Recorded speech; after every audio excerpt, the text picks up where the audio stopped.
அண்மை செய்தி. ராணுவமோ போலீசாரோ ஈஷா யோக மையம் போன்ற இடங்களில் நுழைவது சரியாக இருக்காது என்று உச்சநீதிமன்றம் தெரிவித்திருக்கிறது.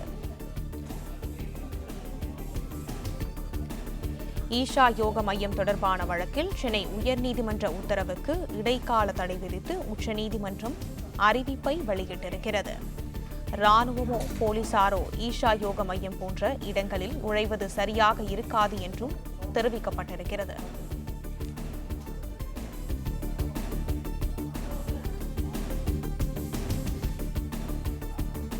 இதை பற்றின மேலும் விவரங்களை எமது நிர்வாக ஆசிரியர் மகாலிங்கம் அவர்கள் வழங்க கேட்கலாம். மகாலிங்கம், வணக்கம். விவரங்கள்.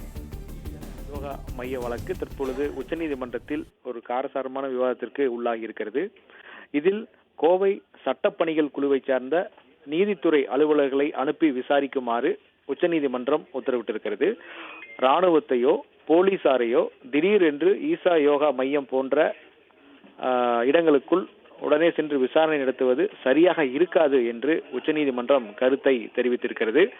மேலும் இரு பெண்கள், கோவையைச் சேர்ந்த ஒரு தந்தை ஒருவர் தனது இரு மகள்கள் உள்ளே இருக்கிறார்கள், அவர்களை 8 ஆண்டுகளாக சந்திக்க அனுமதிக்கவில்லை என்ற குற்றச்சாட்டின் அடிப்படையில் சென்னை உயர்நீதிமன்றத்தில் ஹேபியஸ் கார்பஸ், அதாவது ஆட்கொணர்வு மனு ஒன்று தாக்கல் செய்திருந்தார்.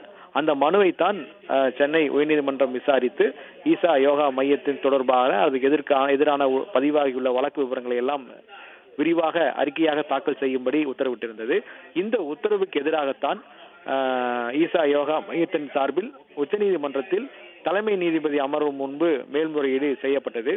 இந்த மேல்முறையீட்டு வழக்கில் தற்பொழுது அந்த மேல்முறையீடு வழக்கில் தொடர்ந்து இரு தரப்பு வாதங்களும் தொடர்ந்து நடைபெற்றுக் கொண்டிருக்கிறது.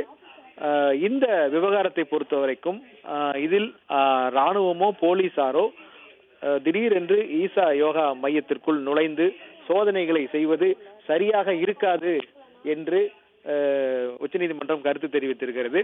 மேலும் ஈஷா யோகா மையத்தில் உள்ள அனைத்து பெண்களிடமும் விசாரணை நடத்த வேண்டும் என்று உச்சநீதிமன்றம் தெரிவித்திருக்கிறது. இது மட்டுமல்லாது சென்னை உயர்நீதிமன்றம் இது குறித்து கொடுத்திருந்த உத்தரவிற்கு இடைக்கால தடையும் தற்பொழுது விதிக்கப்பட்டிருக்கிறது. எனவே ஈஷா யோகா மையத்தில் உள்ள அனைத்து பெண்களிடம் விசாரணை நடத்த கோவை மாவட்ட சட்டப்பணிகள் குழுவை சார்ந்த அதிகாரிகள் இந்த விசாரணையை மேற்கொள்வார்கள் என்று உச்சநீதிமன்றம் தற்பொழுது தெரிவித்திருக்கிறது. எனவே இந்த விவகாரத்தில் இன்னும் தெளிவான உத்தரவு பிறப்பிக்கப்படும் போது எது மாதிரியான வழிகாட்டுதலை உச்சநீதிமன்றம் வழங்குகிறது என்பதையும் பொறுத்திருந்து பார்க்க வேண்டும். ஆனால் இப்போதைக்கு கிடைத்திருக்கக்கூடிய தகவல் அடிப்படையில் ஈஷா யோகா மைய சோதனைக்கு உச்சநீதிமன்றம் கண்டிப்பு தெரிவித்திருக்கிறது. அது ஒரு வழக்கை எப்படி கையாள வேண்டும், எப்படி விசாரிக்க வேண்டும் என்பது ஒரு கவனமாக செய்ய வேண்டும் என்ற ஒரு கருத்தையும் தெரிவித்திருக்கிறது. அது மட்டுமின்றி 2 பெண்கள், கோவை வடவள்ளியைச் சேர்ந்த இரு மகள்கள் உள்ளே இருப்பதாக, தொடர்ந்து அவர்களை சந்திக்க அனுமதிக்கவில்லை என்று தந்தை தாக்கல் செய்த மனுவின் அடிப்படையில் அந்த சம்பந்தப்பட்ட இரு பெண்களும் உச்சநீதிமன்றத்தில் வீடியோ கான்பரன்சிங் மூலமாக தங்களது விளக்கங்களை தெரிவித்திருந்தார்கள். தலைமை நீதிபதி அமர்வு முன்பு பேசிய அந்த இருவரும் தங்கள் சுய விருப்பத்தின் பேரிலேயே ஆசிரமத்தில் இருக்கிறோம், எங்களை யாரும் வற்புறுத்தவில்லை, எங்களுக்கு எந்தவித பிரச்சனையும் இல்லை என்று கருத்து தெரிவித்திருப்பதாக சொல்லப்பட்டிருக்கிறது. எனவே இது குறித்து நீதிபதிகள் தொடர்ந்து ஆய்வு மேற்கொண்டு வருகிறார்கள். இதில் எது மாதிரியான உத்தரவை பிறப்பிக்கிறார்கள் என்பதை நாம் பொறுத்திருந்து பார்க்க வேண்டும்.